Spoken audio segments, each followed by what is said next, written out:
রাতে ঘুমন্ত অবস্থায় এই 5 জনকে হত্যা করা হয় এবং তার স্ত্রীকে আপনারা দেখছেন যে জানালায় বেঁধে রশি দিয়ে তাকে হত্যার পর সেখানে ঝুলিয়ে রাখা হয়। গতকালকে রাত ভোর 3টা থেকে 4টার মধ্যে আনুমানিক এই ঘটনা ঘটে।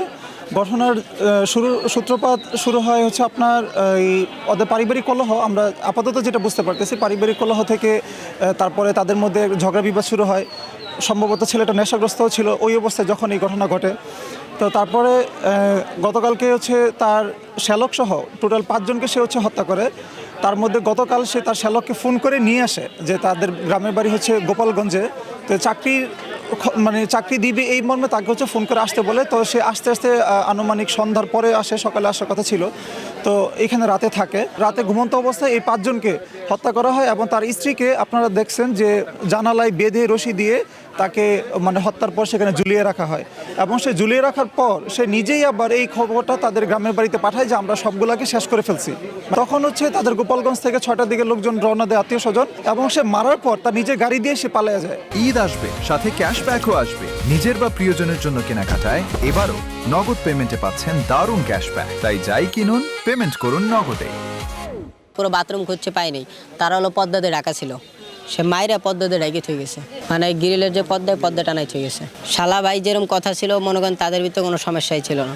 এটা কাপাসিয়া ইউনিয়নের 5 নং ওয়ার্ড। উনি সিঙ্গাপুর প্রবাসী, এই এলাকারই সন্তান।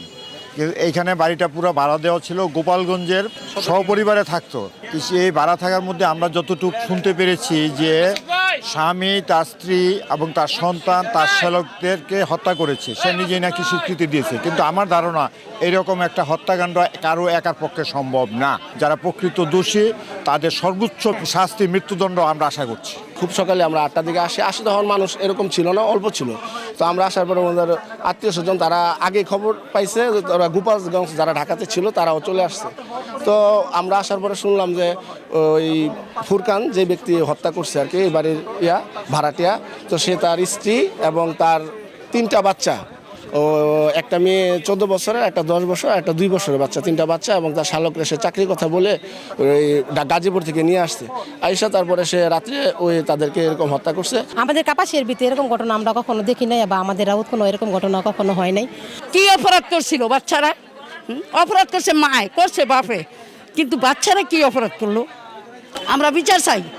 আমরা এই লাশ নেওয়ার আগে, বার করার আগে আমরা বিচার চাই। আমরা যখন জানতে পারি তারপরে এসে দেখি যে তার স্ত্রী এবং 3 সন্তানের মরদেহ পড়ে রয়েছে, ক্ষতবিক্ষত মরদেহ পড়ে রয়েছে। সাথে আরেকটি লাশ আমরা দেখেছি, সেটি হচ্ছে ফোরকানের শ্যালক বলে আমরা জানতে পেরেছি। তো অর্থাৎ মোট 5 জনের মরদেহ আমরা পেয়েছি। ঘটনার পর থেকেই ফোরকান যেহেতু পলাতক রয়েছে, সেহেতু আমরা ধারণা করছি যে ফোরকানই এই ঘটনা ঘটিয়ে এখান থেকে পালিয়ে গিয়েছে। এবং আমরা যতটুকু জানতে পেরেছি তাদের মধ্যে অর্থাৎ স্ত্রী এবং স্ত্রীর যে পরিবার, অর্থাৎ শ্বশুরবাড়ির সাথে তাদের একটা পারিবারিক দ্বন্দ্ব বিদ্যমান ছিল, এবং যেটা নিয়ে তারা বিভিন্ন জায়গায় বিভিন্ন থানায় মামলা মোকদ্দমা করেছে বলেও আমরা প্রাথমিকভাবে জানতে পেরেছি।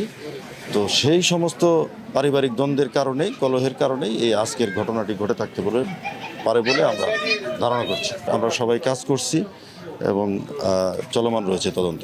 প্রাথমিকভাবে একজন পলাতক রয়েছে, সেজন্যই আমরা ধারণা করছি যে সে এই ঘটনাটি ঘটে থাকতে পারে। তার সাথে যদি অন্য কোনো সহযোগী থাকে, সেক্ষেত্রে আমরা এই প্রাইম যে সাসপেক্ট আছে তাকে গ্রেপ্তার করার পরে জিজ্ঞাসাবাদ করলে আমরা জানতে পারব।